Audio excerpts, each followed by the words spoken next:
Hello everyone, I'm Maggie and I will now perform sonnet number 32 by the one and only William Shakespeare.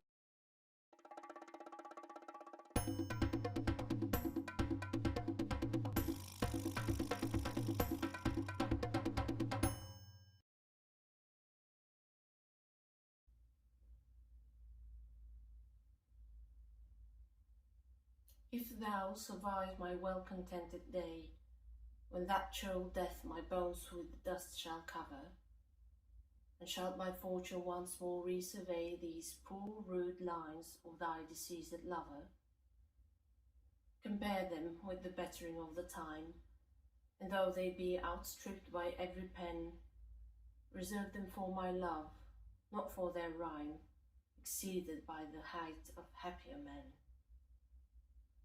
O then vouchsafe me but this loving thought, had my friend's muse grown with this growing age, a dearer birth than this his love had brought to march in ranks of better equipage. But since he died, and poets better prove, theirs for their style I'll read, his for his love.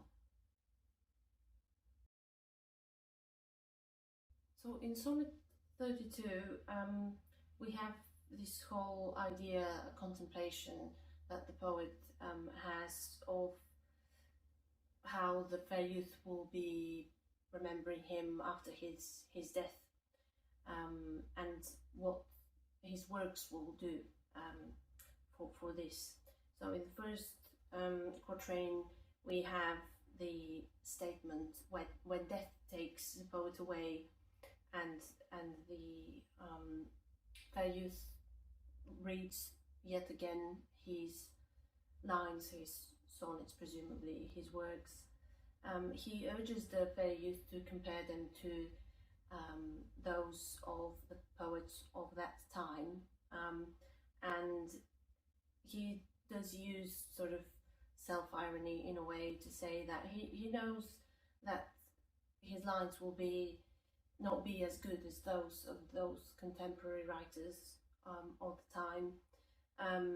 Poor rude lines, outstripped by every pen, exceeded by the height of happier men. So all these words that basically show the poet as inferior in ways, his talent as inferior even.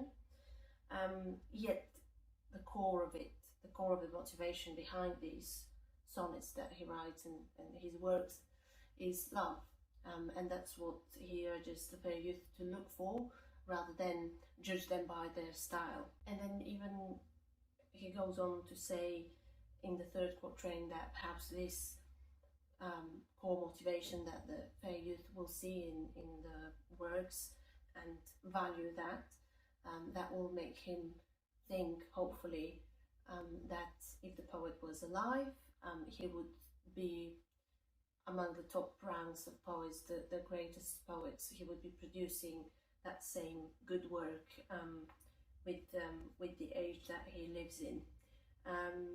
So there is a slight turn there from the beginning, which is, I guess, a little bit gloomy, talking about death and how the poet doesn't really regard his work as the best. And then in the rhyming couplet, I guess we have this coming back to reality. That's again part of the thought that he has asked the fair youth to have,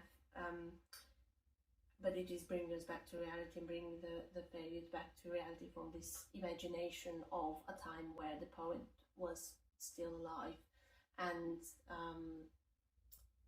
still as good or even better than other poets. But since he's dead, again, that's the poet is talking about once he dies. But the words in these thoughts of the fair youth would be that since he's died and poets have written better works, he'll read them for their style, for the way that they write, but he'll remain reading those of the poet because of his love. Thank you very much for listening. It's a little bit late again. I'll see you tomorrow in the next video for sonnet number 33.